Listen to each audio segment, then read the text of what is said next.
Muy buenas chiquis y bienvenidos una semana más al podcast de Todas Gamers, el segundo episodio de la tercera temporada. Llevo tan bien los números esta temporada, estoy tan contenta.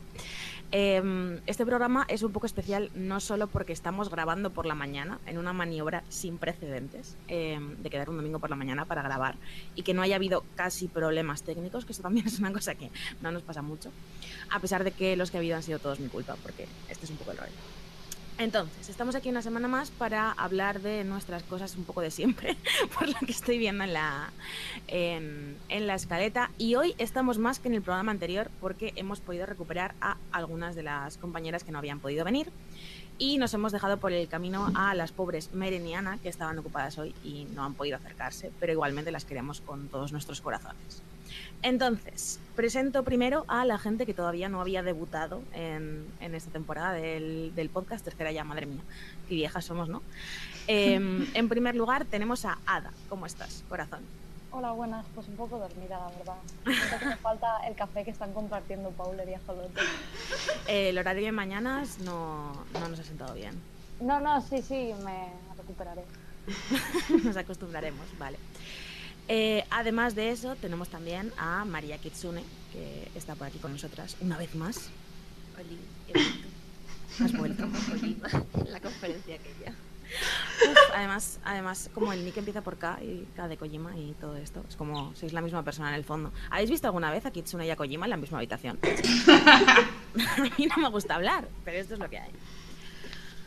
Además de eso, en unas circunstancias un poco extrañas que me imagino que querrán explicarnos, tenemos a Ajolote y Pauler compartiendo micrófono. Sí. Hola. Somos la misma persona. Punto 1, ¿qué ha pasado? Y punto 2, ¿tiene que ver con las chinches? Tiene que ver 100% con las chinches. ¡No! Bueno, a ver, sí, lo que pasa es que han fumigado en mi casa, entonces mi ordenador está un poco así como embalado. Embalado y no accesible. Entonces, pues, aprovechando que Yarg y yo estamos haciendo últimamente streamings juntas y ella tiene mi micro aquí en su casa y que además hacemos el podcast juntas, pues me ha acoplado en su casa así de buena manera y estoy abusando de su hospitalidad una vez más. Y haciendo que me ponga ropa de estar por casa un domingo por la mañana. Exacto. Todo mal. Pero ¿le has hecho vestirse? O sea, ¿no estáis grabando en pijama? No. Yo no le he hecho vestirse, se ha vestido ella porque ha querido, motu propio. O sea, aquí nadie obliga nada a nadie. Pues yo lo siento, o sea, siento tener que confesároslo, pero no me he vestido para vosotras, estoy grabando en pijama, como siempre. Vale. A mí me parece bien. O sea, no hemos pactado la etiqueta previamente, así que yo pensaba que esto era como de recibo. Yo tengo que decir que la semana que viene vienen mis padres y me van a traer mi fursuit de Stitch, entonces pues probablemente ese vaya a ser mi uniforme de grabar a partir de ahora. Ay, me parece muy bien. Claro. Yo tengo uno de dinosaurio, lo que pasa es que creo que ya hemos hablado alguna vez que no sé cómo entran los dinosaurios dentro del furry. No lo sé, da igual. Hablando de furries, Darkon. Cursor. Pero Ajolote vuelve a estar. Uh-huh. Yo pensaba que era de bromis. No era de bromis, en serio. Se va a quedar. Y los furros. Ajolote se queda. ¡Boom! Boom. Os odio tanto. Lo siento. Pero además, ¿qué tal estás? Bien, yo estoy grabando en batín. Me había puesto la bata, pero hace calor en mi cuarto. Vale, muy bien, no pasa nada. Bueno, pues nada, después de contaros cómo vamos vestidas, que aparentemente era como una información que necesitábamos dar antes de comenzar este programa, porque este es nuestro rollo, vamos a comenzar con esta fantasía de nueva sección de noticias que me he inventado, en la cual ataco a las participantes para que me cuenten lo que sea. Por ejemplo, ¿quién sigue jugando a Pokémon GO aquí? A mí me consta que Darkor, ¿vale? Sí. Entonces nos vas a contar qué pasa con esa mandanga. Pues que ha llegado la generación de los Pokémon más cookies. Discrepo fuerte. La tercera ya estaba, no sé de qué hablas. No, es decir, la tercera es que no me... Es decir, yo solamente en Pokémon me hice el pack el álbum de romos completo de la primera generación y ya. Esa es mi experiencia jugando Pokémon. Y no sé, es que son un montón, son super cookies. Bidoof es muy achuchable y de hecho está el único starter de agua que me gusta de verdad y nunca cogería uno de fuego. Ay. Que es el bichito que hace surf. Es que es un pingüinito más lindo. Bueno, entonces, la cosa es que han puesto la cuarta generación de Pokémon. Sí, y tiene un pajarito también muy cookie. Y lo que pasó en esta generación es que por algún motivo todos los Pokémon son redondos. Todos O sea, son feos. no sé exactamente cuál es la ciencia detrás de esto, pero tienen todos como muchísimos mofletes. O sea, por ejemplo, el pájaro es como un moflete entero, ¿sabes? Hecho pájaro y está muy bien. Pero la pregunta es, ¿los han puesto todos o han puesto como unos cuantos? No, están poniendo por oleadas. De Ajá. momento están los iniciales, el pajarito, Starly, Bidoof, Triquetot, que es Sí. un bichito con traje. Y yo he capturado a un Bunerai y no sé si hay más, porque yo he visto a gente que tiene un Sinx. Y bueno, y las Sí. evoluciones. Y luego están Riolu y Lucario también, que los vi el otro día por mi timeline. Esta es toda la información que os puedo dar. Pero bueno, la cosa es que yo no sé si esto... O sea, no tengo claro si hay alguna ciencia detrás de esto, pero como que la última semana he visto a más gente jugar a Pokémon GO en el transporte público que en los últimos 6 meses. O sea, está viendo como alguna especie de revival de Pokémon GO y no nos estamos enterando. Bueno, a lo mejor ahora con la cuarta generación. Pues nada, no puedo volver a caer en este pozo, no me lo puedo volver a bajar. Pero eso no significa que no quiero. Vale, además de eso, Pauler nos quería hablar de un juego que ha salido en Kickstarter. Sí, ay, perdón. Es un juego que están desarrollando en Galicia, Gato Salvaje Studio, y que hay un artículo en la página web Todas Gamers estupendo que podéis leer sobre el tema. Se llama The Waylanders. Y bueno, es un juego de rol que está levantando muchas expectativas porque está inspirado en el rol clásico tipo Dragon Age y tal, y con mucha carga en la narrativa. De hecho, uno de los colaboradores del guión ha trabajado en Dragon Age y además están inspirando el juego en la cultura celta y todo este rollo, como está ambientado en Galicia. No sé, a mí me parece súper interesante y me apetece un montón. Y el juego... Dime. Eso te iba a preguntar, ¿cuál es el rollo del juego? Sí, el rollo del juego es que realmente ya está en producción bastante avanzado, creo que tienen la fecha prevista para primavera de 2020, pero han decidido sacar un Kickstarter para darle como todavía, darle ese empujón que les falta para conseguir la obra que ellos quieren, ¿no? Entonces creo que quedan 25 días. Ayer cuando lo miré, de 130.000 aprox dólares que pedían, llevaban recaudados 30.000, 35.000 o así. Entonces pues yo que sé, que molaría mucho darles ese apoyito porque el juego pinta súper chulo. Y con ese dinero extra pues van a poder hacer un montón de... Van a poder contratar más gente para el tema de la narrativa tocha de juegos importantes. Van a poder hacer más escenarios.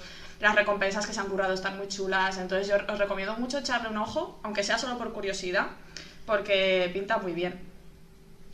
Pues eso, tenemos el artículo en la página web, que os debería salir como en los últimos, porque fue como de la semana pasada, o una cosa así. Sí, o 2 Y semanas. le podéis echar un ojo, está guay, ¿no? Vale. También hay, si no podéis aportar dinero, hay algunas recompensas que se consiguen dando like en Facebook y en Steam y así, que no lo Sí. había visto en otras campañas de crowdfunding, me imagino que no será la primera. Yo tampoco he visto esto nunca, o sea... Pero sí, No, sí, yo tampoco. es algo que pasa, sí, sí. Ah, pues esto está muy bien. Así es un poco como apoyo en visibilidad, pero bueno, yo qué sé, pues si no puedes aportar dinero a la cosa, pues está guay. Además Sí. estoy mirando el Kickstarter ahora y es como súper bonito.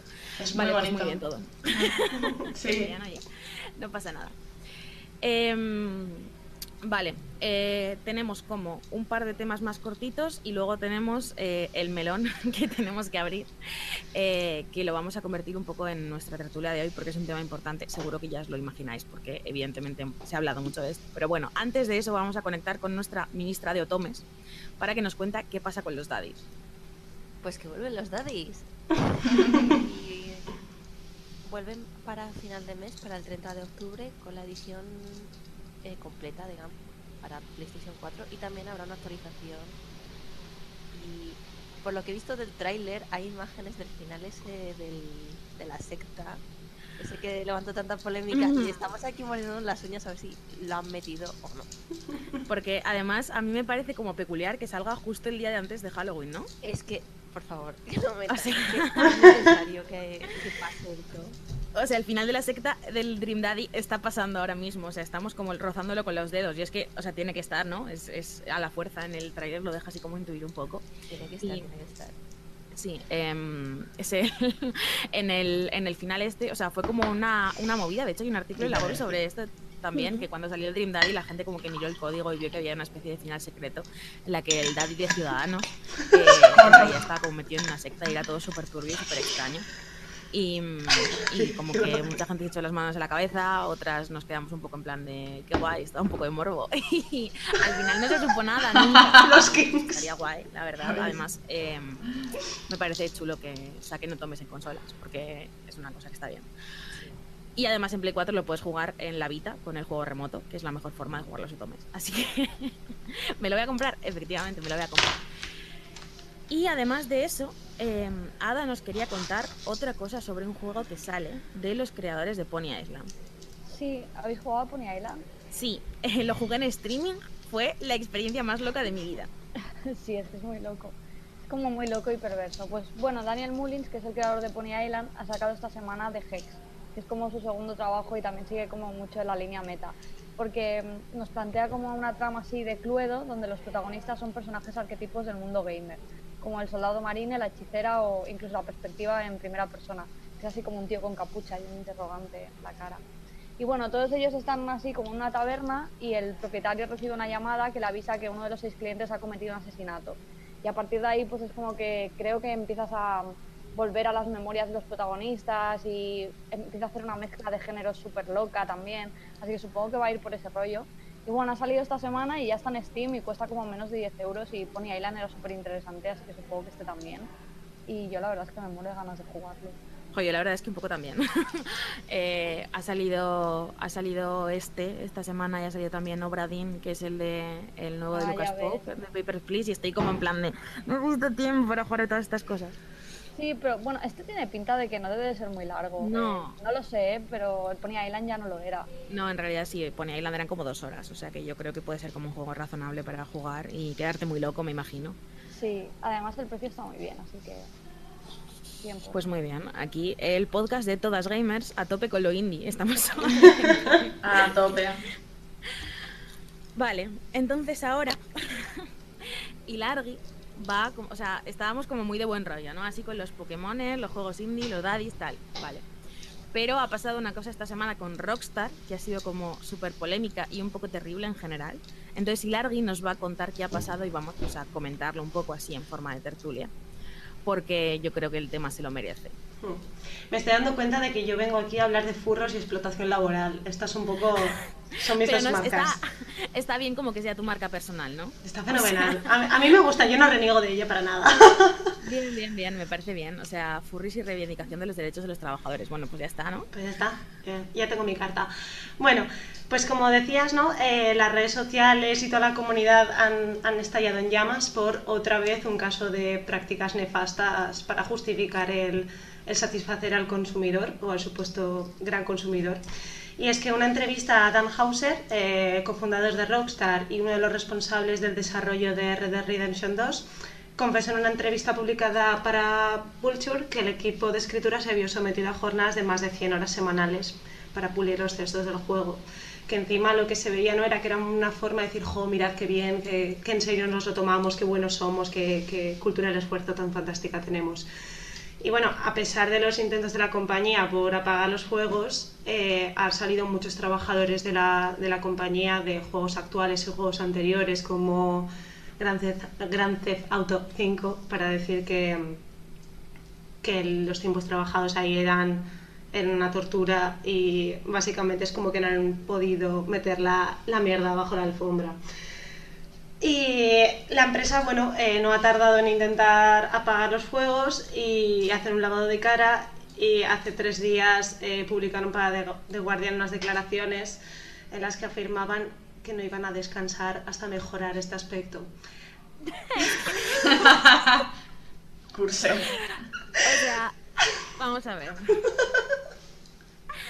Es que era además la frase era como eso, decían en plan que no iban a stop working hasta que solucionasen el problema, y es como, pero o sea, como literalmente se están diciendo que paréis de trabajar, por favor, es que es como ridículo. O sea, me imagino que no lo pensarían, pero es como la declaración más desafortunada de la historia de las declaraciones desafortunadas. Sí. O sea, es una cosa como espantosa. Me recuerda a la frase esa que tenía la asociación de terraplanistas, tal, que ponía: la asociación de terraplanistas tiene miembros alrededor de todo el globo.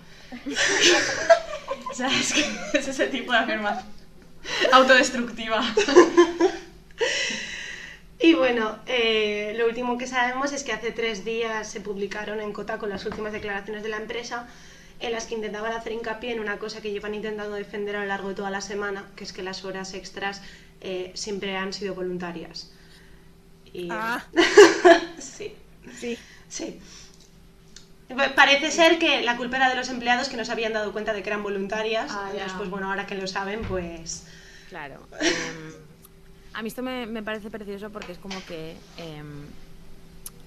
hay que hacer mucho hincapié en el concepto de que o sea, cuando tú estás trabajando no lo estás haciendo voluntariamente. O sea, te quiero decir Efectivamente. tú le estás vendiendo tu fuerza de trabajo a un señor durante X horas de tu vida a cambio de un dinero, y hay una relación de poder desigual entre tú y tus jefes que hace que cuando te dicen, pues te podías quedar un rato más, no tienes opción a decir, no me da la gana, me voy a mi casa, ¿sabes? O sea, hay como una coacción clarísima que hace que las horas extra voluntarias no sean voluntarias nunca. O sea, como si eres el jefe y no dependes de nadie y quieres quedarte a hacer 3 horas más, pues a lo mejor esas horas sí que son voluntarias, porque las horas de tus empleados generalmente no lo son. Y la cosa es que creo que esto es como muy conveniente para ellos, ¿no? Rollo, pero si yo no les estaba diciendo que se quedasen, se han quedado porque querían. Pero si tú ya estás planificando las deadlines del desarrollo de una forma que solo se puedan cumplir si echas un montón de horas extra, en realidad, ¿cómo de voluntario es eso? ¿No? O sea, no tiene ningún sentido. Yo estoy muy enfadada, o sea que voy a dejar que abráis el melón a alguna de vosotras antes de esto. Aparte de lo que dices, está la cosa de que eso siempre se defiende es que estamos muy apasionados con el proyecto, ¿no? Llega ese punto en el que es muy difícil separar la línea de qué es mi trabajo y qué es mi pasión, y parece que la pasión es como lo vence todo, incluidas tus propias necesidades como persona. Y es que puedes estar apasionado con una cosa 8 horas al día y ya está. Claro, ¿sabes? efectivamente. O sea, no hace falta que sean 14, no pasa nada. Claro. Además que si es tu proyecto personal, se justifica que pongas la pasión por delante de otra cosa. Pero si estás trabajando para otra gente, ahí ese argumento no es válido en ningún caso, porque es lo que decías tú. Yo creo que hay una diferencia fundamental entre si yo estoy haciendo un juego individualmente o con un estudio pequeño, entre que hay una relación más o menos igual entre los miembros del estudio y estamos echando más horas que unos tontos para hacer X cosa.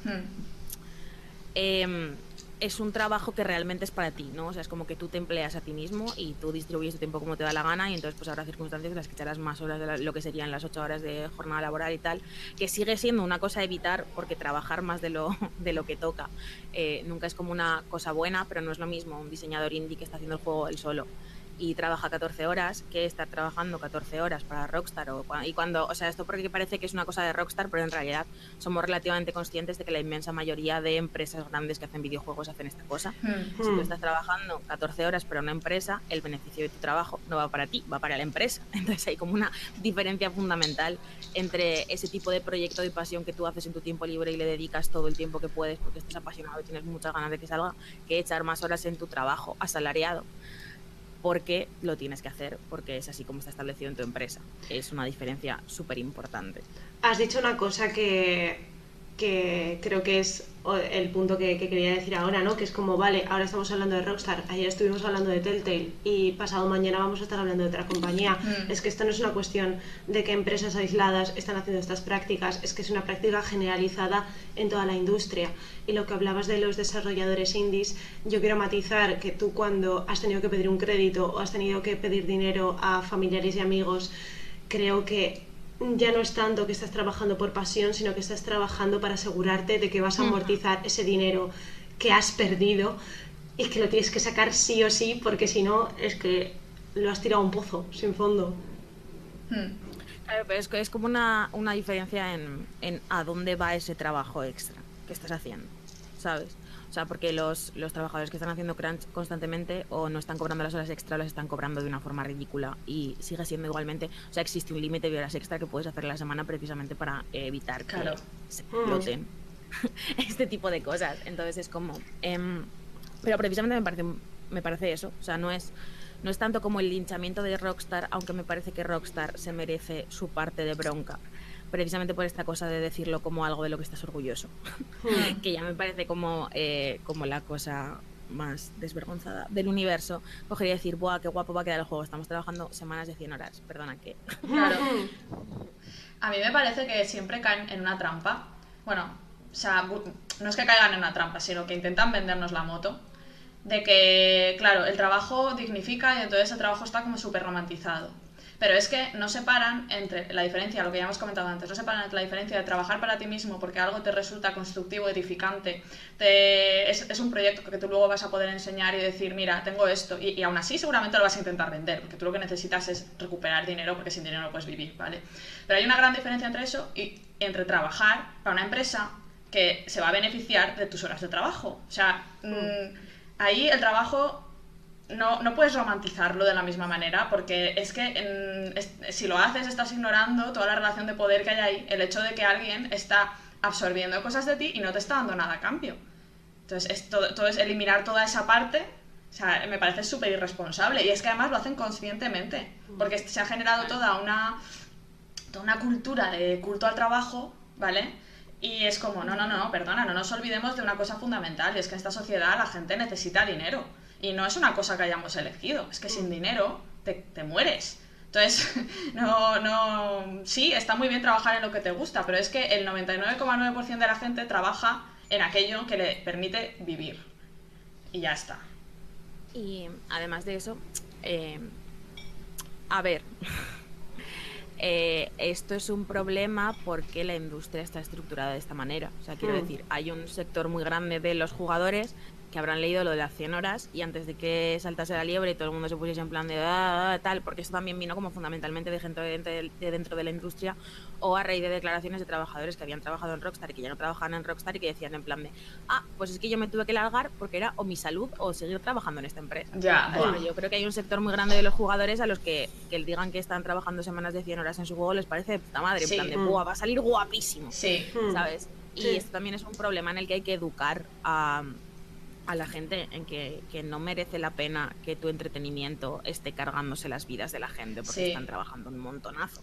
Pero es que a mí me parece que las empresas alimenten ese pensamiento en la mayoría, voy a decir adolescente, pero no en el sentido de la edad, sino en el sentido de la mentalidad esta de fantasear y no darte cuenta de cuál es la realidad, porque es que vi las declaraciones de un chaval, bueno, las declaraciones no, era la contestación en un post de estos de Steam, de la comunidad Steam o algo de esto, que el chaval decía, no, es que claro, pues hay mucha gente, esta gente quién se cree que es, hay mucha gente que trabaja gratis para hacer mods y no sé qué, y no sé cuál, como que intentaba justificar a Rockstar diciendo que claro, pero si los fans trabajamos gratis, que trabajen gratis, y claro, la peña le contestaba, hola, ¿tú sabes lo que es el trabajo asalariado?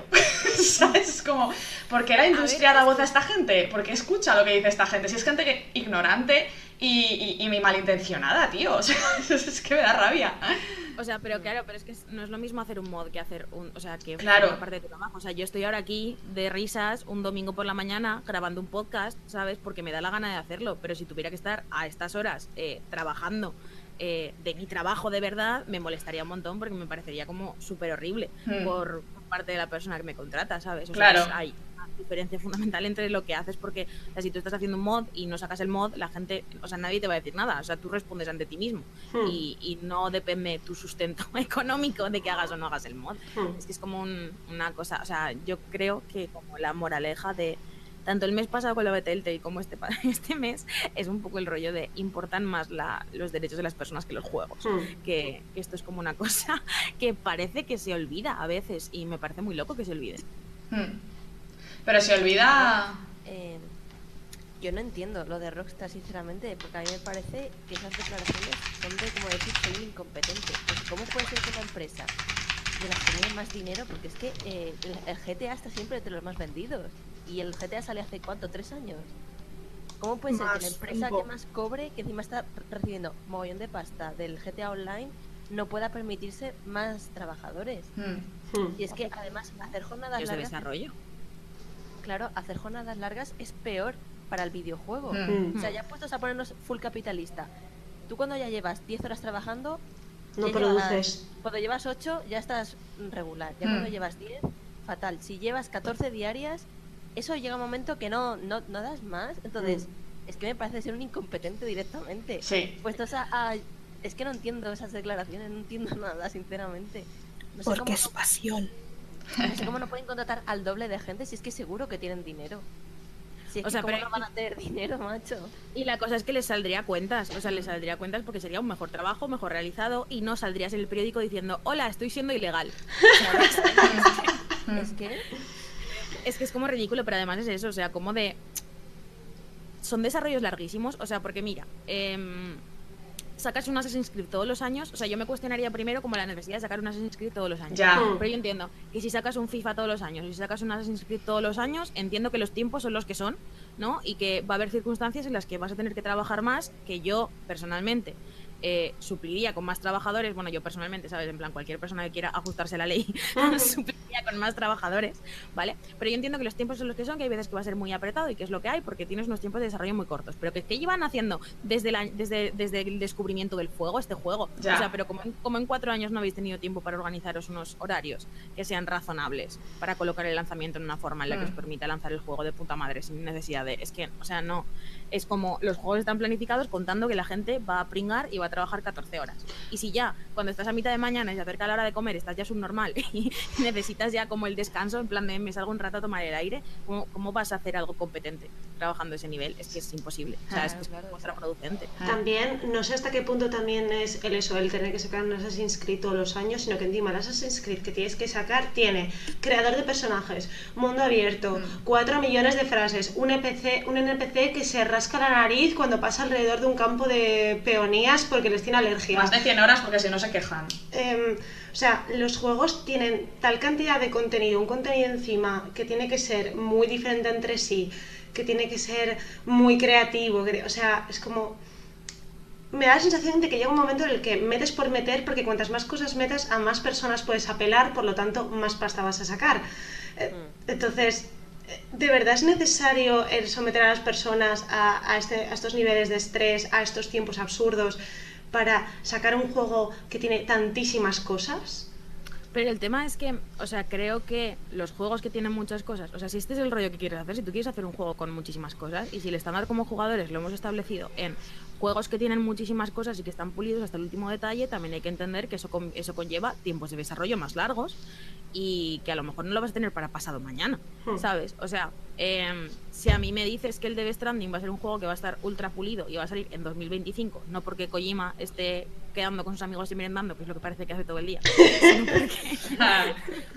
sino porque va a ser un juego que se haga con tiempos de desarrollo razonables y que la gente no trabaje más tiempo que tal, es como que si tengo que esperar 2 años más a que salga un juego con la misma calidad, pues me parece bien, o sea, me parece justo. Si este es nuestro estándar como jugadores, o sea, si este es el estándar del medio a partir de ahora, pues también tenemos que entender que tanto nosotros como las empresas, que esas cosas conllevan su tiempo y conllevan o más trabajadores o tiempos de desarrollo más largos. O sea, no puedes querer tenerlo todo, ¿sabes? No puedes querer tener los mismos juegos, o sea, los mismos trabajadores, que si haces un desarrollo más pequeño, más razonable, pero meterle lo de los testículos del caballo y como 700 cosas más, ¿no? O sea, hay que aprender a balancear eso. Y si me dijeras lo que decía Kitsune, ¿sabes? Si dices que es una empresa que tiene recursos limitados, pero es que si eres Rockstar, que tienes más dinero que donde lo hacen, pues hombre, yo qué sé, pavo, ¿sabes? Si es que el dinero que me inviertes en el desarrollo te va a venir devuelto, si es que el juego va a vender un montón, hagas lo que hagas, es que tampoco... Y luego aparte, a ver, hay otros campos profesionales donde está normalizado hacer más horas que un tonto, ¿vale? Te voy a poner, por ejemplo, la medicina, ¿vale? Los médicos están acostumbrados a que hay 4 días, 5 días, incluso 6 días al mes, aunque me consta que es ilegal, pero aún así lo hacen, que tienen que trabajar 24 horas seguidas. Y aún así, al día siguiente muchas veces no libran, sino que hacen su turno, con lo cual pueden llegar a estar trabajando hasta 32 horas seguidas, entre medias operando y lo que tengan que hacer, ¿vale? ¿Qué pasa? ¿Esto es ideal? No. ¿Se podría hacer lo mismo contratando a más médicos? Sí. No contratan a más médicos. ¿Qué hacen? Les pagan las guardias como... pues, ¿qué quieres que te diga? Los médicos quieren hacer guardias porque les dan mucha pasta, ¿vale? Entonces, si tú vas a normalizar el tema de las horas extras en la industria, que para mí no es lo ideal, pero si lo vas a normalizar, las pagas. ¿sabes? O sea, porque la gente sí que pone horas extras si tú se las pagas bien, porque quiere cobrar más dinero. Hay gente que funciona así, luego hay gente que no, luego hay gente que prefiere tener un contrato, que prefiere hacer las guardias regladas al mes, intentar hacer menos, tal. Hay mucho trapicheo con el tema de las guardias, ¿vale? Pero en este caso podría ser lo mismo. O sea, si tú me vas a justificar que la industria en la que trabajas necesita este tipo de funcionamiento porque es muy difícil prever un desarrollo, cuánto tiempo se va a alargar, es muy difícil cuadrar el tiempo de desarrollo con el marketing siempre presiona, no sé qué, no sé cuál, vale, te lo compro, pero o me contratas a más gente o le pagas las horas extra, y se las pagas bien, ¿sabes? Lo que no puede ser es decir, no, es que como eran voluntarias... También a lo mejor se puede extrapolar a otra profesión en la que se hace algo muy similar, cuando lo hacen, que es en la hostelería. Solo que en la hostelería tú con un sueldo base no te da ni papipas, entonces tú te ves forzado a echar las 2-4 horas extra en las que ya te pagan el doble y entonces dices, bueno, pues ya tengo el sueldo de una persona normal, ahora puedo comer caliente. Claro, pero eso es explotación. Claro, entonces ahí ya no es que sean horas en las que dices, no, es para ganarme un extra, no, es para ganarme un sueldo digno. Ya, es que también podría acabar cayéndose en eso, claro. Pero entonces estás devaluando la industria. Realmente la cosa es que, o sea, porque ahora estamos hablando de videojuegos que son un problema y porque ha pasado esto ahora y tal, pero que realmente el problema de las horas extra y de hacer más horas que un tonto porque tienes coacción de tu empresa y tal, pasa en prácticamente todos los sectores. O sea, se me ocurren como muy pocos en los que, de hecho, en plan, en España el rollo de no irte antes que el jefe, el rollo, aunque sea tu hora, esto está como súper extendido, en plan, esto es un problema a todos los niveles y estas cosas que estamos diciendo aquí de si necesitas este nivel de horas extra deberías contratar más trabajadores o deberías pagar las horas extra adecuadamente. Esto es como aplicable a cualquier circunstancia. Lo que pasa es que sí que es cierto que estamos presenciando a una absoluta normalización de esto en el sector de los videojuegos hasta el punto que la gente lo dice orgullosa, ¿no? Y que la gente pues de hecho que es eso, que además es perjudicial para el propio medio, porque lo que pasa es que la gente se quema y se va de la industria porque no puede, o sea, pues eso, toda la gente que salió con declaraciones de Rockstar de hoy es que yo no podía trabajar aquí, claro. porque me iba a matar, ¿sabes? Viene un poco de esto, entonces que realmente esta cuestión que estamos aplicando a los videojuegos y al crunch y a estas cosas que han estado pasando últimamente son como aplicables a todos los ámbitos de la vida. Las horas extra están regu y que la industria te está intentando vender que hacer mogollón de horas extra está guapísimo, es una cosa negativa, lo mires por donde lo mires. Sí. Es que tenemos un problema muy serio en lo... Yo no sé, supongo que en otros sectores pasará, pero se ve muchísimo en el tecnológico. Que no solo se espera que tú trabajes las horas diarias normales de tu turno, sino que cuando tú llegues a tu casa te sigas formando, sigas trabajando en proyectos propios. Y es que eso me parece que es horrible, o sea, es una manera súper sencilla de tener a una persona trabajando 14 horas diarias. Porque claro, si los motores, el código, todo eso son cosas que no son estáticas, que siguen avanzando. Entonces se espera de ti que tú hagas un montón de cosas. Es como los típicos la típica gente que sube cosas en Twitter. No, pues realmente eso de alguna manera es como decir, tienes que trabajar más horas. Ya, tienes que vivir para trabajar y no trabajar para vivir. Sí, claro. Y creo que, o sea, nos da como la sensación de que los campos creativos, ¿sabes? Incluso el tecnológico es creativo en cierta manera, ¿no? Sí. En los campos creativos pasa un poco más precisamente por esto que comentábamos antes, ¿no? Por la narrativa de no es que es lo que te gusta. Trabaja en lo que te gusta y no trabajarás ni un solo día, no escucha, ¿sabes? O sea, no. Trabajas igual. Yo trabajo en lo que me gusta, ¿vale? Pero trabajo todos los días, o sea, no me rayéis la cabeza. Claro. ¿Vale? Creo que decir no, como, por ejemplo, esto además es que como, pues eso, como mi segunda área de entendimiento, además de los videojuegos y los cómics, esto de los cómics pasa un montón. En plan, está la gente y dices, ¡buah! Pero si tu trabajo es guapísimo, estás dibujando a Spider-Man en Marvel, ¿no? No te puedes quejar porque estás haciendo la cosa que te gusta. Es como, sí, me puedo quejar. O sea, Watch me. Estoy currando como toda la gente, ¿no? Y yo creo que hay que empezar a entender el trabajo como lo que es el medio de subsistencia que tiene la gente para poder vivir, y no como una cosa que tienes que hacer todas las horas del día para validar tu existencia, que no es eso para nada.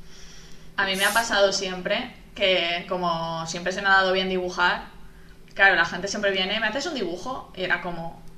Al principio tú dices, sí, claro, no hay ningún problema. Y cuando ya empieza como a convertirse en una dinámica... empiezas a pensar, es que no me apetece una mierda hacer un dibujo. O sea, no quiero hacer un dibujo porque es mi obligación. O sea, yo dibujo porque me entretiene. Y si no lo hago porque me entretiene, me tienes que pagar o darme algo a cambio, ¿sabes? Pero es que pasa un poco eso. Es verdad que con las áreas de conocimiento creativas, la gente se cree como que no estás trabajando, como que tú te sientas, te viene así una musa, ¿sabes? Que es una especie de nebulosa que nadie sabe muy bien qué es, y entonces las cosas te salen así porque te ha venido la inspiración divina y tú no estás trabajando. No sé. Y no sé, hay que derribar un poco también ese mito porque no hace ningún bien. También yo creo que es que la gente no entiende cómo se hacen esas cosas. Como muchas veces son trabajos más que requieren mucho conocimiento técnico, como por ejemplo los motores, la gente no entiende cómo de difícil es hacer una cosa y cuánto tiempo lleva. La gente se cree, sobre todo cuando tú, yo qué sé, algo súper típico, pero cuando tú dibujas en digital, la gente se cree que le das a un botón y te aparece el dibujo automáticamente y no que has estado 16 horas trabajando en ese dibujo. Y eso lo veo mucho que pasa en los videojuegos, pasa muchísimo, que como trabajas con ordenadores, la gente se cree que como los ordenadores automatizan ciertas cosas, todo está automatizado. Y es como, oh, no, chocho, no. Esto que tú ves así, esto lo he hecho yo con mi manita, ¿sabes? Pero que incluso en el caso de que cojas y tengas que hacer un dibujo y te cueste 1 hora, ese dibujo te cuesta 1 hora porque has tenido un montón de horas de práctica y formación previa, que Claro, también claro. son trabajo, ¿sabes? O sea, en cualquier caso son como horas de tu vida que estás metiendo en una cosa y que deberían remunerarse igualmente. Es como el rollo de, claro, pues a mí de toda la vida me gusta escribir, ¿no? Entonces la narrativa de mi familia es como, bueno, eres periodista, trabajas escribiendo, ergo, ¿no? Trabajas haciendo lo que te gusta, no tiene que darte la sensación de que trabajas y es como, ya, bueno, vale, pero para trabajar hay que hacer cosas, ¿sabes? No le doy a un botón y sale el texto del aire. Esto lleva como un proceso, una documentación, unos temas y tal que yo entiendo que en general es difícil valorar, especialmente si no sabes cómo se hacen. O sea, a mí me cuesta mucho. Yo qué sé, yo a veces me encuentro con el rollo de estás jugando a un juego y dices, este bug, esta textura, qué pocha, que no sé qué, ¿sabes? Porque realmente como que no tengo el conocimiento exacto de cuánto trabajo cuesta eso, pero también hay que intentar un poco entenderlo y empatizar con estas cosas que sí, que porque no sepas cómo se hacen no quiere decir que te cuesten 30 segundos. Claro. ¿Tenemos algo más que añadir? Nos hemos quedado justo. Yo quiero decir un par de cosillas. Dale. Que también un problema que hay con esto es el hecho de que parece que da miedo, vergüenza admitir que tú estás trabajando porque quieres el partner. Sí, eso es. Y lo que estaba comentando Pauler de lo de no, el dibujo, vale, tiempo, dinero, que también es otra mentalidad en plan de no, si esto no te cuesta nada. No, me ha costado y tiene que pagarse. Y es como el miedo es en plan de decir no, de aquí por el dinero. Es decir, yo trabajo en investigación, me metí en la carrera porque me gustaba lo de la física, pero y yo estoy muy a gusto en mi trabajo, me divierto, hago cosas, no sé cuántos, pero yo quiero mi dinero. Claro. Es que todo el mundo trabaja por dinero. O sea, cuanto antes interioricemos esto, que la gente no hace cosas por amor al arte, que si tú estás trabajando en vez de estar en tu casa viendo Netflix, es porque quieres y necesitas ese dinero, ¿sabes? Luego hay cosas que haces, por eso, tus proyectos personales, tus cosas, a lo mejor sí que les haces como amor al arte, pero cuando tú estás trabajando, o sea, cuando tú estás contratado por alguien para ir todos los días de 9 a 6 de la tarde a un sitio para tal, tú lo que estás haciendo es venderte por dinero y no pasa nada y lo hacemos todos y ya está. O sea, no hace falta como romantizar esta percepción del trabajo como cosa que te dignifica, que no me rayes, que no, que estamos todos aquí por los euros y ya está y no pasa nada. Sí, es decir, yo no me levanto a las 6:30 de la mañana todos los días porque ¡qué bien voy a hacer la fiesta! ¡Vamos a divertirnos! Pero no, dame dinero. Claro. Es como, pues a lo mejor si las cosas que hago por el amor los hago los sábados levantándome a las 10 de la mañana con la calma. Según mi compañera de trabajo, eso haría que la gente no trabajara nada. No es como, no sé, o sea, son... no, es una cosa como muy infantil, en realidad, es como una narrativa muy fea, muy infantil, y que yo entiendo que la sociedad capitalista te la vende para que no te vuelvas loco, pero que no tiene ningún sentido, y cuanto antes empezamos a llamar las cosas por su nombre, mejor. Y luego creo que quería decir otra cosa, pero se me ha ido. Creo que era en relación a lo de que sí, que está muy bien hacer horas extras, pero págamelas. 100%. O sea, yo creo que estamos de acuerdo. Es como la moraleja, rollo, ¿vale? Yo hago horas extras y me las pagas, y si estoy cargando con una cantidad de horas extra que no es razonable, contratas a otro señor y no pasa nada, ¿sabes? Sí, no, sí. Y también que más tiempo en el trabajo no implica mayor productividad y que niños, recordad que cagar en el trabajo es hackear el capitalismo. Ya ves. Importante afirmación, o sea, esto está como clarísimo, pero además eso, de verdad, es que cuando trabajas más horas no trabajas mejor, solo trabajas más horas. No. Entonces, De hecho, trabajas peor. Sí, claro, o sea, es que realmente si, o sea, si yo la cojo y me paso todas las horas que quedan de ella trabajando, ¿vale? Probablemente voy a hacer peor trabajo del que hubiera hecho en 2 lapsos de 4 horas separados por un rato de descanso, Sí. ¿sabes? Entonces es que es como un poco ridículo en realidad. Bueno, pues nada, pues si no tenéis nada más que añadir, vamos a dejar la bajona. Pagad a vuestros trabajadores y contratad más gente. Por favor. Nos tenéis hartas, vale, ya de esto. Y no dejéis que os paguen con difusión en Twitter. Esto es muy importante también, especialmente en determinados campos.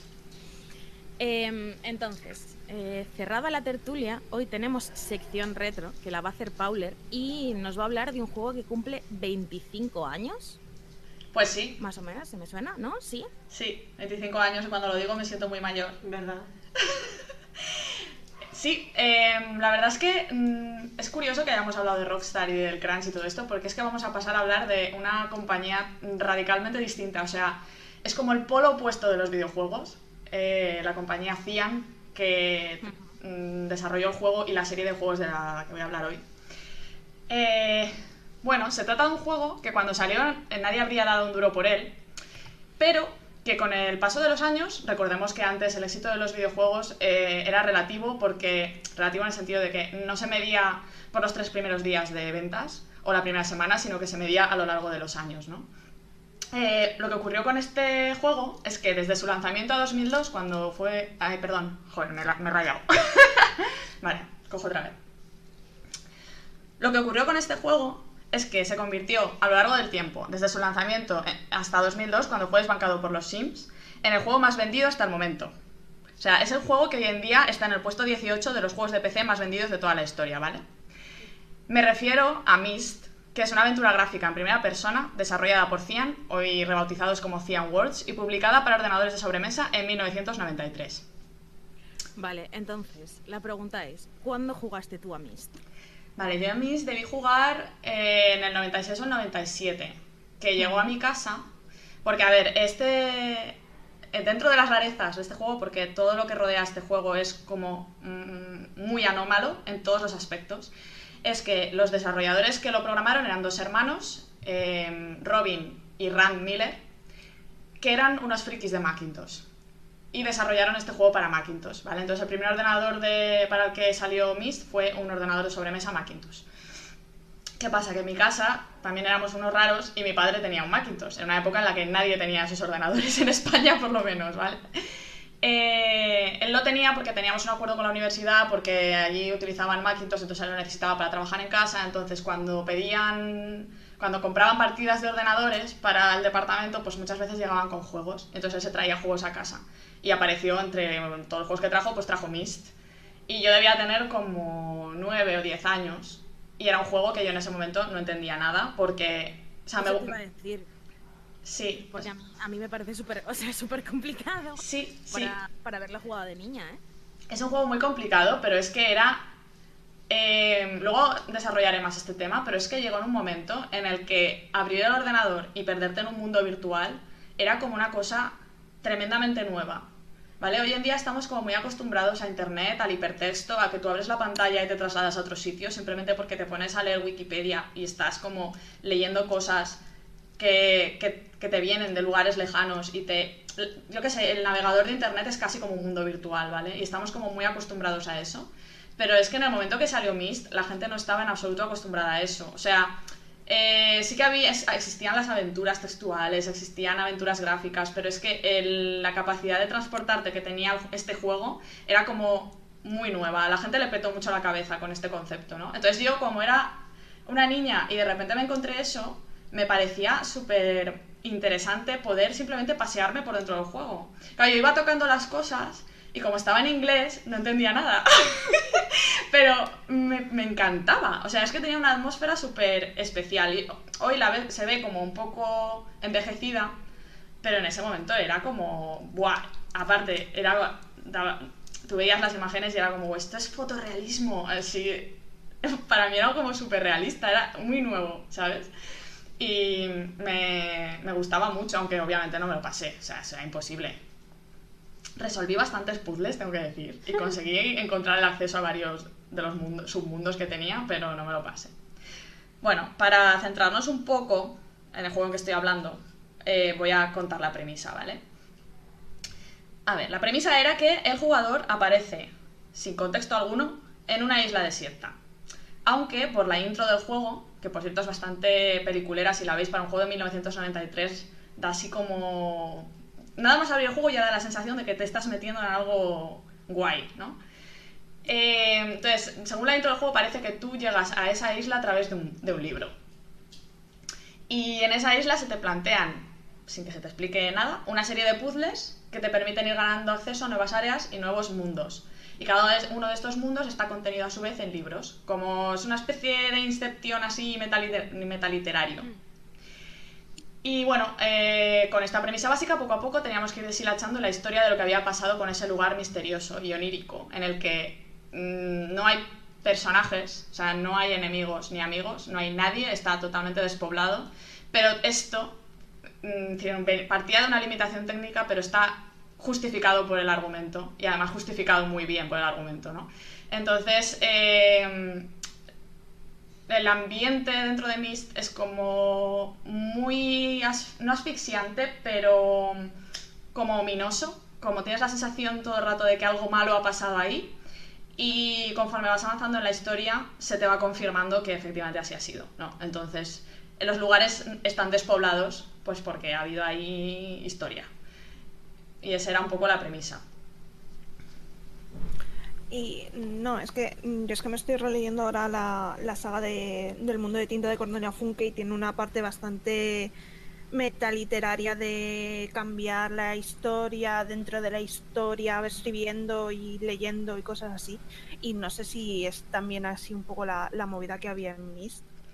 Sí, no. O sea, el rollo es que Myst tiene como un lore súper profundo y vasto y muy extendido, ¿vale? Porque tiene una serie de novelas, tiene muchas secuelas, tal, donde se explica que lo que tienen los personajes con los que interactúas tú eres, o sea, la vista es en primera persona, entonces tú manejas a un personaje que no tiene personalidad ni relevancia en la historia. El verdadero protagonista de Myst es otro señor, ¿vale? Que es en torno al cual gira toda la historia.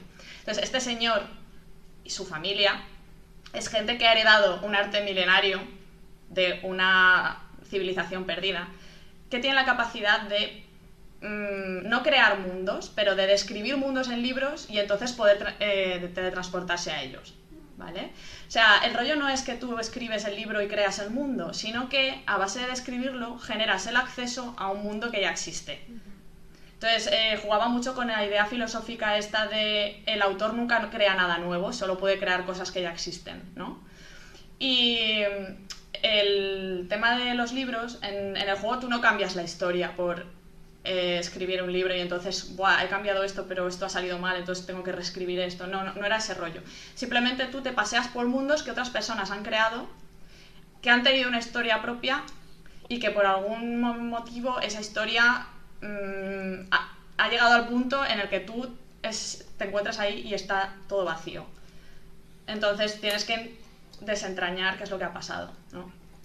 Yo tengo dos datos que dar sobre Myst, ¿vale? Vale. O sea, para empezar, que Myst fue como uno de los primeros juegos de PC que están como estudiados por tener en cuanto a ratio de jugadores masculinos y jugadores femeninos prácticamente un 50-50. En parte por el hecho de que pues eso es como un rollo de aventura gráfica, pero que el marketing así a priori no te antoja ningún género concreto, ¿no? O sea, no te da la sensación de que esto sea un juego de chicas ni un juego de chicos, es como Exacto. un juego y ya está. Sí. Y entonces atrajo igualmente a hombres como a mujeres cuando se lanzó, y más o menos era como, no exactamente porque los juegos de PC todavía eran como más marginales entre las mujeres, pero creo que es como un 42 50 y largo, ¿sabes? Sí. Es un ratio que para la época estaba súper bien. Y además de eso, una cosa que me hace mucha gracia es que cuando buscas Myst en Google, además tiene relación con esto, cuando buscas Myst en Google, como uno de los primeros resultados que te salen es una petición de change.org que quiere que cancelen la adaptación a televisión que iba a hacer Hulu de Myst porque es un juego sexista. Entonces, ¿cómo coordinamos estos dos datos? ¿Sabes? O sea, que con el filtro del presente, Claro. hay como cosas en la historia de Myst que realmente puedan ser como llamativas, en plan de típica historia de princesa en apuros, pasó este rollo. Pues probablemente sí. ¿Sabes qué pasa? Que en el primer Myst eso no se percibe tanto, porque está muy circunscrito a 3 personajes principales. Y el extraño o extraña, que eres tú, ¿vale? Que no tiene género, que es el personaje que tú encarnas, ¿no? Luego sí que aparecen personajes femeninos, bastantes además. Entonces es posible que ahí la narrativa del juego sea pocha, porque, quiero decir, ¿quién escribe personajes? ¿Qué señor en este planeta escribe personajes femeninos bien escritos? A lo mejor me caben en los dedos de una mano, ¿vale? Entonces, probablemente tenga problemas, sí. De hecho, el primer juego tiene el problema de que no hay mujeres. A no ser que tú te identifiques como jugadora y entonces tu personaje es una mujer, no hay mujeres. O sea, tú llegas a una isla desierta. Uno de los sitios más importantes de la isla es la biblioteca. En la biblioteca hay 2 libros, uno rojo y uno azul.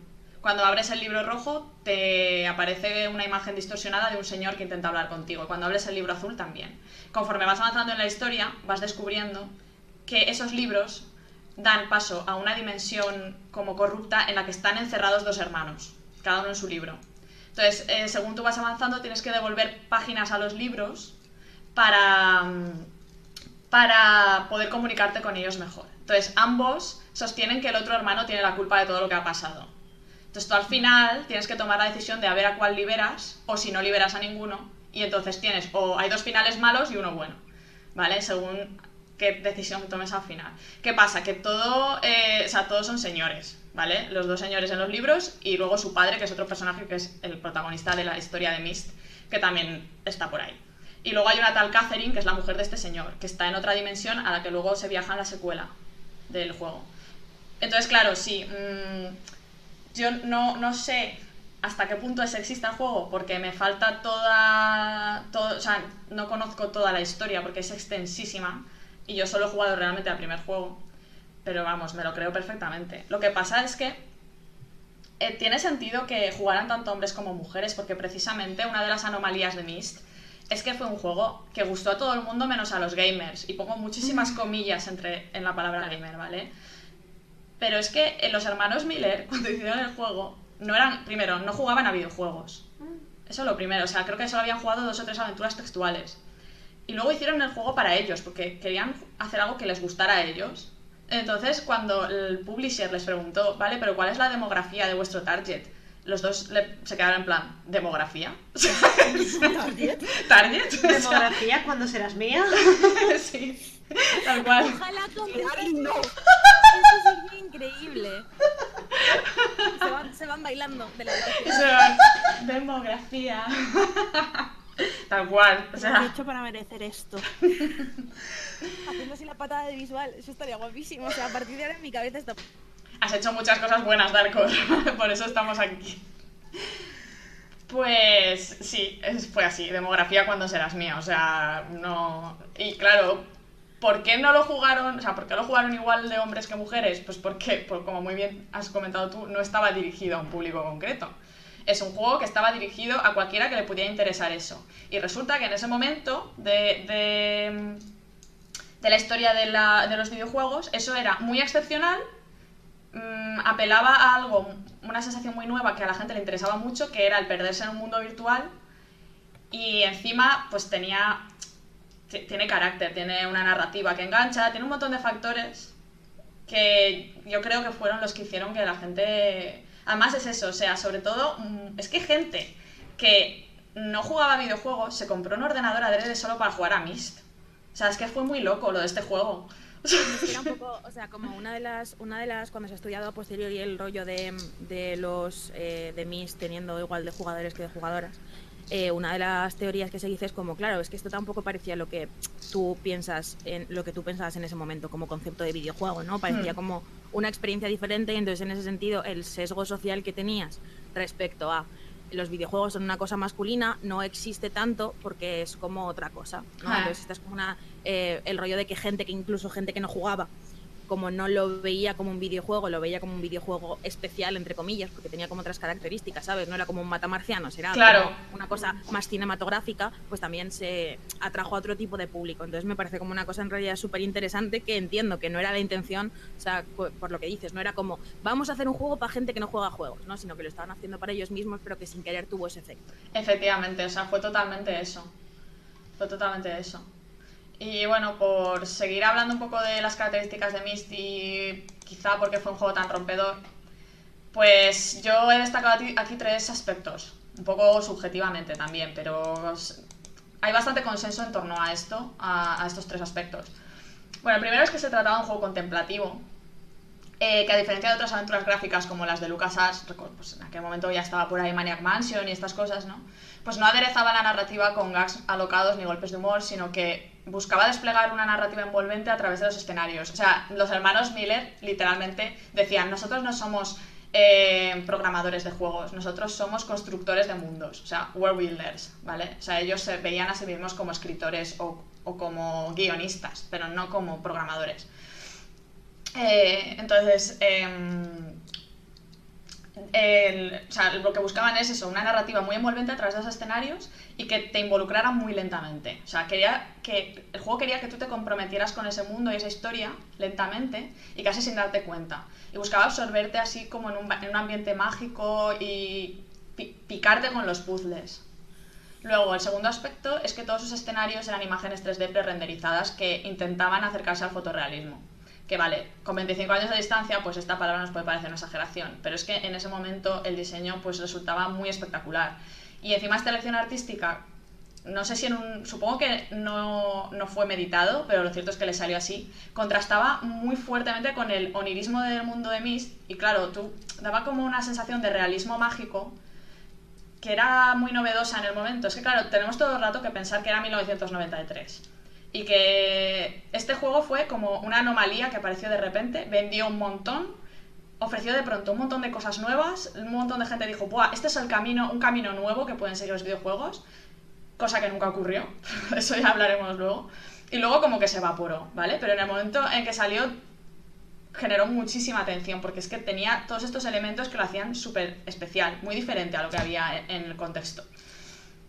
Y luego el tema también es que el juego tenía una narrativa densa y que requería una inversión de tiempo bastante importante por parte del jugador para entender los matices. Contaba y cuenta, porque sigue bastante vigente y además con el tema de los 25 años ha salido un Kickstarter que van a sacar todos los juegos otra vez y tal.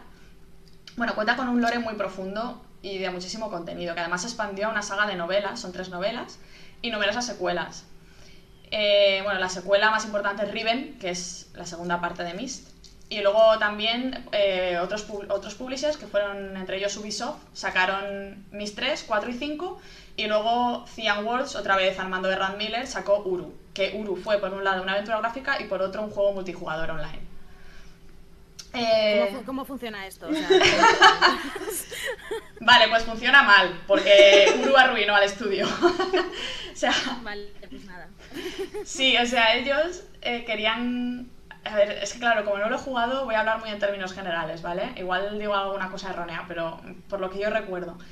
Primero sacaron Uru como una aventura gráfica, enmarcada, es como una parte, pero enmarcado en la mitología de Myst, ¿vale? Con otros personajes y otras cosas.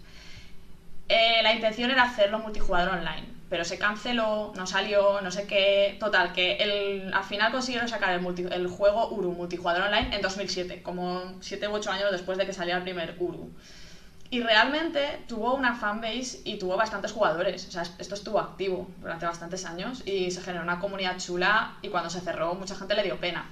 Pero bueno, pues tú, pues eso, te generabas un avatar y te movías en tercera persona, esta vez sí, por un mundo onírico, y también estaba el tema de explorar mundos utilizando libros, y pues supongo que funcionaría como una especie de mezcla entre juego de rol y aventura gráfica, ¿no? Y sobre todo el tema era ese, el lore, que se generaba muchísimo lore ahí y a la gente le gustaba un montón el tema ese. En fin. Todo esto, claro, pues os podéis imaginar lo denso que es el universo este. O sea, que si te quieres ponerte a leer todo lo que ha pasado ahí, pues te tiras meses. Y bueno, lo que pasa es que en el juego original el esfuerzo para conocer el lore era del todo opcional. O sea, si tú jugabas a mí ciñéndote a los puzzles, que era como hacía yo cuando era pequeña, pues llegabas a mí me pasaba que nada más salir del camino principal, nada más empezar, pues hay una nota en el suelo. La recogías y la nota te decía: Catherine, te he dejado un mensaje en tal sitio, para poder desbloquearlo tienes que poner el número de interruptores que hay en la isla. Pues, ¿qué hacías? Va, me pongo a buscar los interruptores, voy a ver el mensaje, no sé qué, ¿vale? Ya te ibas perdiendo en la marea de puzzles. Pero si además querías enterarte bien del lore, pues había una habitación en el juego que era una biblioteca que tú podías ir ahí y leerte ahí un montón de libros, que además eso era pesadísimo y larguísimo, contándote, era como el diario de Atrus, que es el protagonista de los juegos, que es el tipo que ha creado la isla de Mist y las eras, que es como llaman a los mundos, que la rodean. Entonces, pues tú podías leer ahí el tipo, pues he creado esta era pensando que esta civilización evolucionaría así, pero ha evolucionado de esta otra forma. Bueno, como muchísima información, pero era opcional. Bueno, y en cuanto a las mecánicas, era muy simple. O sea, era un juego con escenarios estáticos y tú te movías mediante point and click. Pues si tocabas hacia adelante, hostia, es que era como el Google Maps, ¿vale? O sea, tú tocas hacia adelante, te cambiaba la escena y entonces estabas un poco más adelante, pero eran fotos. Entonces así te ibas desplazando y también pues por point and click interactuabas como los escenarios. Pues activabas interruptores, recogías notas del suelo, recogías páginas de los libros, podías abrir libros y ver qué había dentro, lo típico. No había inventario, la interfaz era limpia, limpia, limpia. O sea, no había ni inventario, ni... Me encanta. O sea, cuando pasa esto me parece mágico. Sí. Es que de hecho, bueno, casi todos los walking simulators, los llamaremos así, que hay hoy en día, beben de Myst por este tema. Lo de quitarte la interfaz y tú solo tienes un puntero y no hace falta ni inventario y ya está. Es que es algo como súper moderno, ¿no? Claro. Hace 25 años, pues estaba súper bien. Sí, es que, claro, eran dos tipos que dijeron... No habían crecido con los videojuegos y dijeron, buah, quiero hacer esto, sino que se les ocurrió una cosa que a ellos les apetecía hacer y la hicieron. Entonces salió una cosa totalmente desconectada del contexto de la industria de ese momento, ¿sabes? Y que... Claro, y además... Ay, perdón. No, dime. Además tenían más influencia cinematográfica, al final la limpieza de la pantalla, eso es como muy cinematográfico. Sí. Porque siempre que tenemos una interfaz nos recuerda irremediablemente que es un videojuego que estamos viendo, ¿sabes? Entonces está muy guay. Pues sí, además es tal cual así, porque Robin Miller, uno de los dos hermanos, dejó Cyan Worlds hace años y ahora se dedica al cine. Y el otro hermano... Es que realmente yo creo que como que si eres ajeno a los videojuegos y tú te pones a contar una historia utilizando ese medio, aunque sea, no piensas como en el concepto de inventario, ¿no? No piensas en el concepto de menú de habilidades. Es como una cosa... Claro. No, tal, me parece guay. Sí, claro. Y... A ver, bueno, eso, y tú te movías por el escenario y entonces te ibas encontrando puzzles. Los puzzles eran súper enrevesados a veces, que decías, madre mía, esto en una época en la que no había internet y no había guías, pues querías matar, ¿sabes? Entonces pues necesitabas grandes dosis de observación, porque a veces un pequeño cambio en un escenario, pues resolver un pequeño puzzle, pues repercutía de forma notable sobre otro lugar. Pero es que tenía muchísima información ambiental, ¿vale? Tú, por ejemplo, uno de mis puzzles favoritos es uno que cuando resuelves no es que no me acuerdo bien, pero es una especie de acertijo sobre las estrellas o no sé qué, en el observatorio, sales fuera otra vez, la fuente de la plaza en la que estás tenía un barco hundido y ahora el barco está flotando. Y dices, Entonces dices, ostras, espérate, hay un barco en la isla, hay un barco hundido. Entonces te ibas a donde estaba el barco hundido y el barco ya no estaba flotando y podías entrar. O sea, ya no estaba hundido, estaba flotando, entonces podías entrar. Entonces el juego no te decía, muy bien, has resuelto este puzzle, entonces ahora te cambio la misión y vas allí porque... No, el juego te decía, vale, has resuelto este puzzle, aparentemente no ha pasado nada, pero fíjate porque algo ha tenido que pasar. Y era así todo el rato. Entonces te desesperabas muchas veces porque no sabías a ciencia cierta si lo habías resuelto o no, ¿sabes? Porque tenías que estar todo el rato pues comprobando, yendo, mirando, tal, no sé qué. Un poco en ese plan. Que claro, hoy pues dices, a ver, hándelo un poco más fácil, que esto es muy agotador, pero en aquel momento pues la gente se perdió totalmente ahí dentro porque era como algo tan nuevo que atrapaba. Y luego, ¿por qué he querido hablar de este juego? Bueno, pues aparte de que se han cumplido 25 años desde que salió, que ha salido un Kickstarter, entonces van a sacar otra vez todos los juegos, están en... no sé si los han sacado, yo creo que los han sacado, ya están en Steam en cualquier caso, los remakes para poder jugarlos.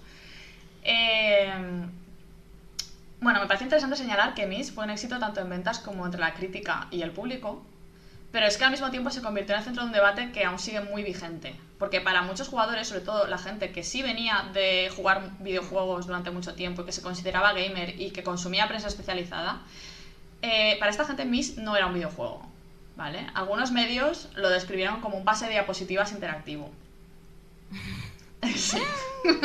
No nos vamos a librar de esto en la vida entera, Dios mío. No. Ya te estoy diciendo. Sí. No es un videojuego, es arroz con Es cosas. arroz con cosas totalmente. Pero es que además el caso de Myst fue muy peculiar porque salió, tuvo un mogollón de éxito, o sea, fue el juego más vendido de toda la historia de los videojuegos durante una década, ¿vale? Es que es muy bestia, lo tuvo que desbancar los Sims. Pero nadie... Que tampoco es un videojuego, Que ¿sabes? tampoco es un videojuego. Es verdad, es un videojuego de mentira. Es que a lo mejor va a resultar que si haces juegos que puedan apelar a todos los públicos en vez de solo al nicho de gamers que ya juegan a videojuegos, resulta que vendes. ¿Sabes? Ajá, vaya. No había que hacer crunchy, no había que hacer juegos que no eran juegos. Exacto. Es que... Pues esto, pero es que aparte fue muy peculiar porque pasó todo esto, pero la industria no siguió el camino de Myst. O sea, de hecho se alejó totalmente de Myst y durante una temporada a Myst le acusaron. Primero le decían, ¡buah! Ha revitalizado el género de aventura. Y literalmente a la vez decían, ¡buah! Myst ha matado el género de la aventura. O sea, porque era como que algunos decían, es que ha dejado el listón tan alto que tal, no sé qué. No, es que a la industria no le interesaba eso.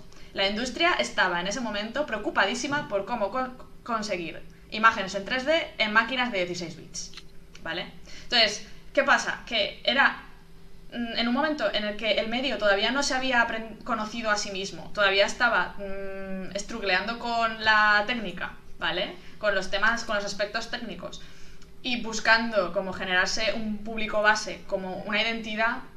Todavía no existía la discusión esta entre gamers y no gamers y casuals. O sea, había gente que jugaba videojuegos y gente que no jugaba videojuegos, punto.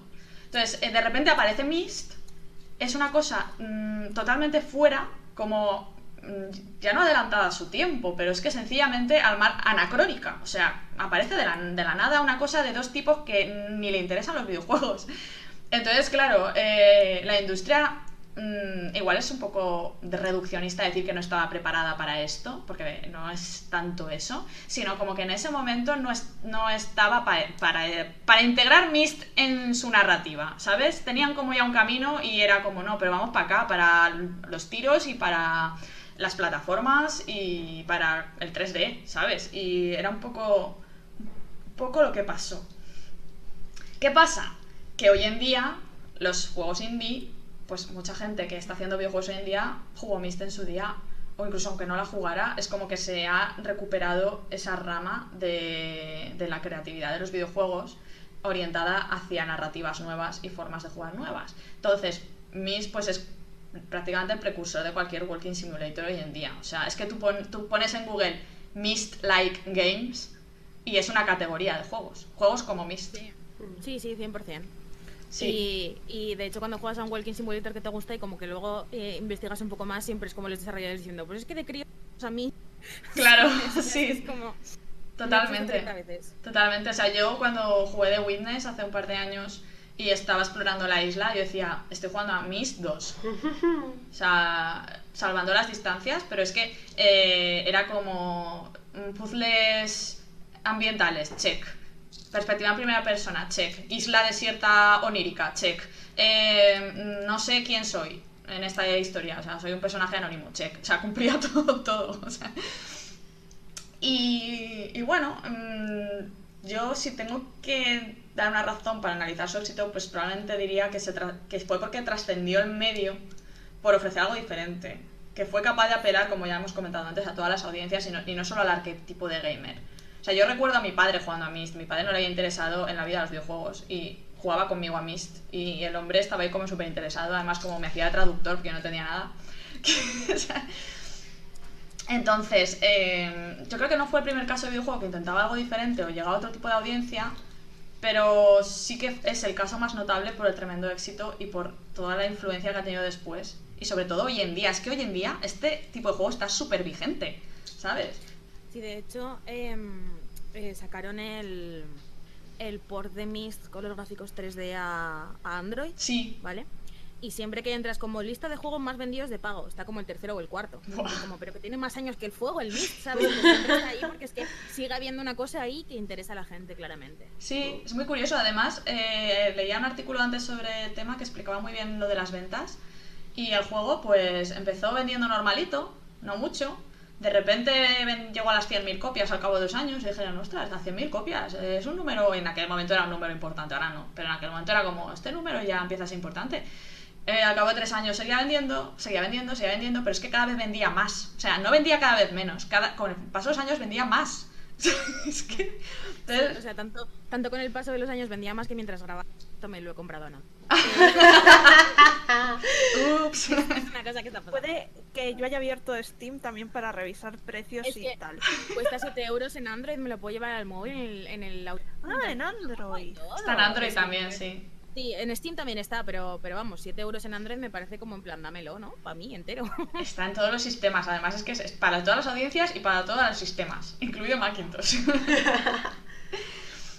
Y bueno, pues no sé, que me parece que es un debate, como habéis dicho antes, al que volvemos una y otra vez, que este debate surgió pues cuando salió el Wiimote y el Wii Sports y la gente decía, pero eso no es para gamers. Ahora con los juegos de móviles, el Candy Crush, no sé qué, lo mismo, o sea, con los juegos que más venden y que más audiencia llegan, enseguida se descatalogan como videojuegos por un sector de los jugadores y de la industria, que me parece ridículo, porque si tú quieres que la gente juegue y meta dinero en tu industria, lo que tienes que hacer es, joder, apuntar a que muchísima gente quiera jugar eso, no a crear como un círculo cerrado ahí de este es mi club, de gente especial, y si no hacen juegos para este club es que no valen. Bueno, esto último ya obviamente es mi opinión 100%, ya súper subjetivo, pero es que, no sé, a mí me parece que me gusta mucho que sucediera Myst, porque es como algo que revela luz sobre lo que estaba pasando en los videojuegos, ¿no? Era como un ámbito muy de nicho y de pronto alguien hace otra cosa diferente, pero interactiva, un juego interactivo, solo que con otra mentalidad, y entonces triunfa y le gusta a todo el mundo. Entonces, no sé, parece que ahí hay un debate muy interesante. Pues para cerrar esto, te queríamos comentar, es que nos estaba chivando Darkor de los comentarios de iVoox, que te preguntaba a alguien que cuál era el juego de Pinocho, en plan de educar a Pinocho, del que hablaste alguna vez. Socorro, ¿dónde está eso? Era un juego sí. de educar a Pinocho robot. Sí, Vale, sí, es verdad. Ostras, es verdad, yo he hablado de eso en algún momento. Es verdad, sí, al principio en los primeros programas. Sí. Sí. ¿Y cuál es la pregunta exactamente? Es que no la encuentro. ¿Y qué juego era ¿cómo ese? se llama? Se llamaba Wonder Project. Ah, sí. Ujú.